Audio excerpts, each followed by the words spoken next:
And we are back. Ben, California recently passed a couple of bits of legislation involving deepfakes and security and misinformation around elections. I checked in with Ray Walsh. He's from ProPrivacy.com.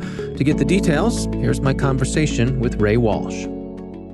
California's passed two laws, AB 730 and AB 602, and both of those laws are designed to help legislators to deal with deepfake technology.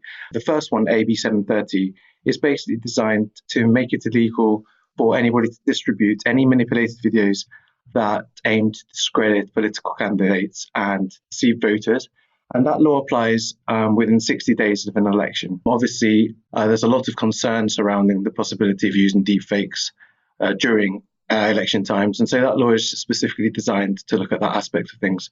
The second one, AB 602, actually gives Californians the right to sue anybody who makes deepfakes that put their likeness into any pornographic material. So obviously there's been a lot of pornographic content appearing online that appears to be celebrities, and actually it is just some random footage that's been taken and has just had somebody's face placed onto it. And there's growing concern that there could be sort of revenge porn attacks and other targeted attacks on members of the general public who end up having pornographic circulated of them, which they obviously never actually took part in. So this law is just designed to ensure that if that does happen, people can actually go ahead, get the police to look into it, and then possibly even seek damages from whoever spreads that material. Well, let's go through each of these one at a time, starting with AB 730, which is the one about deepfakes close to an election. Why only 60 days within an election? Why constrain it to that time period? Sure. I mean, that's a very interesting question.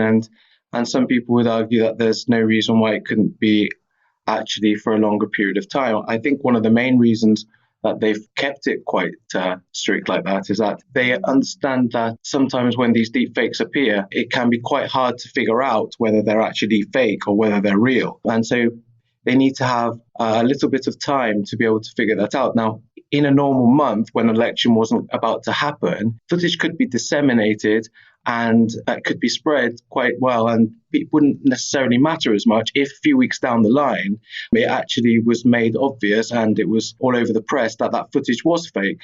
You know, there was that footage of Nancy Pelosi where it had been doctored and slowed down to make her seem drunk, and at first that spread all over the internet, quite viral, and was soon proven that it was fake. And obviously, even though it damages her reputation at first, as long as people find out it is fake later on, it doesn't really have such a damaging effect. So I think the main aim here is to still sort of allow people to have freedom of speech and allow people to have the power to spread things when it might have, you know, a reasonable reason for happening.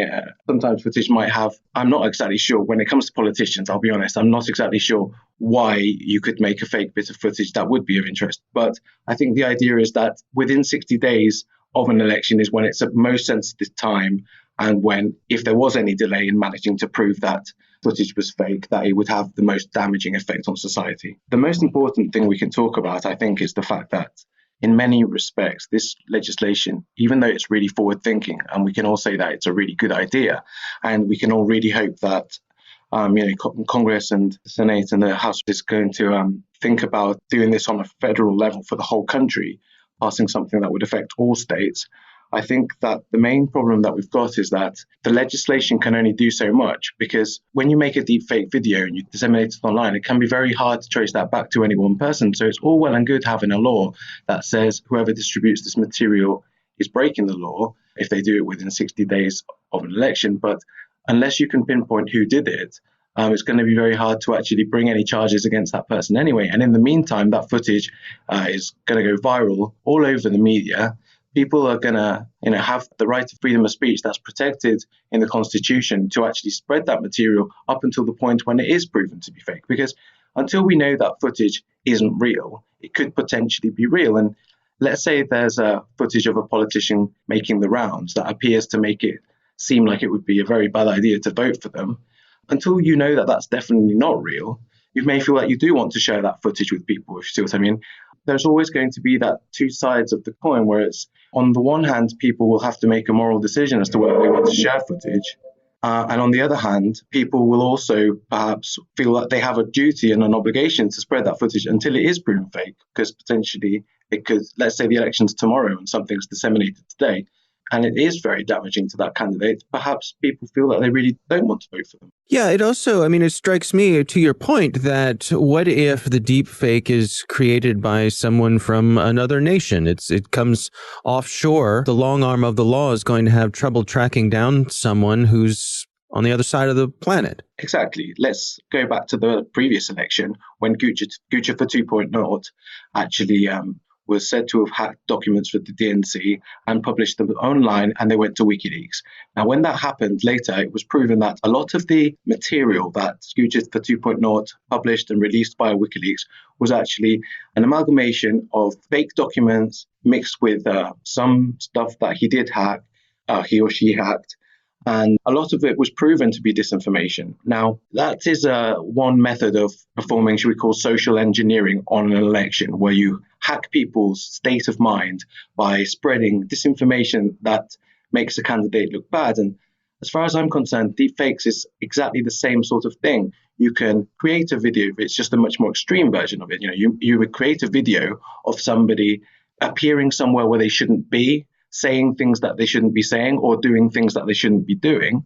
And then that spreads all over the internet, and people get a sense that they shouldn't vote for that person. Now, that's exactly the same thing as what Gucci did. And most cybersecurity experts that look into that case lay the blame on Russian hackers. And whether that will ever be proven 100% remains to be seen. But what we do know is that it definitely sets a precedent where we know, like you say, foreign state actors or lone wolf hackers type people could potentially distribute this kind of footage on purpose to ruin a candidate's reputation. And under those circumstances, it would be very hard, A, to figure out who did it, and B, to do anything about it, even if you did figure out who did it. Well, let's talk a little bit about the other law, which gives Californians the right to sue someone who creates deepfakes and places them in pornographic material without their consent. I suppose on my initial reaction to this is I'm surprised that this didn't already exist, that I had the ability to go after someone. Is this a matter of just placing some specificity on particular action that people can take?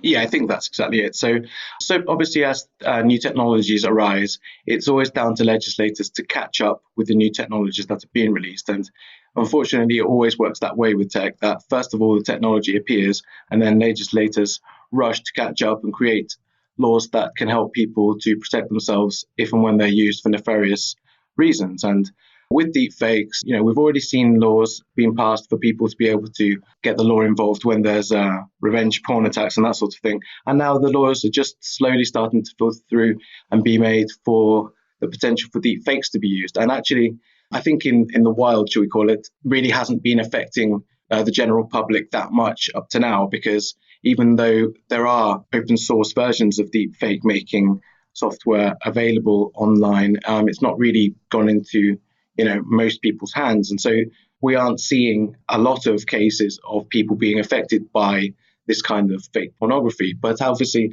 as time passes and it starts to become more of a danger, it's good to have those laws in place. And I think California is just leading the way by passing that law and protecting people not just against revenge porn, but this very specific problem. With California leading the way, as you say, do you suppose that other states will follow? And how likely is it that we'll see action at the federal level? Obviously, with California, it's already got a reputation for going first. The CCPA is going to be coming in January, and that has actually already inspired other states to follow suit and start creating privacy protections for people's data.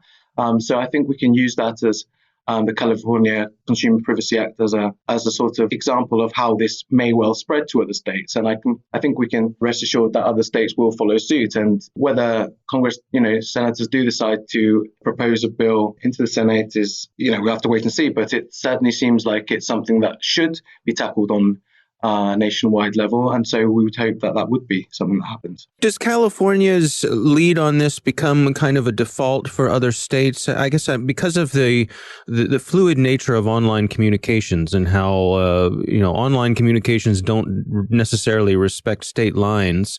When something like this goes into place, does it sort of become a de facto standard? Sure. I mean, the question there would have to boil down to where the perpetrator was, I think. Whether a law in California would make it so that in another state they could be arrested remains to be seen. I'm not sure on that point because I'm not actually a lawyer. But obviously, that's what I would question is if they're in California and they do it and they're caught, then obviously the law is there in order to arrest them. But if they are in another state, it doesn't necessarily hold true. And so whenever there is state level laws, they apply to that state. It doesn't necessarily, there are privacy laws such as, for webcams, the use of webcams in a home, and they vary from state to state. And I know that in some states, you're allowed to use them more than you are in others. So you do have to look at the state level. And you also have to be aware that any potential federal law that was brought in for the whole country, it can actually supersede state level laws. So that's why whenever there is talk of the government imposing a federal law, there's always the danger that a stronger state level law could actually be superseded. And that can be dangerous sometimes because sometimes states like California actually impose a law that's quite strong. And unless the federal law that's put in place actually meets those standards, there's always the potential they could bring the standards back down.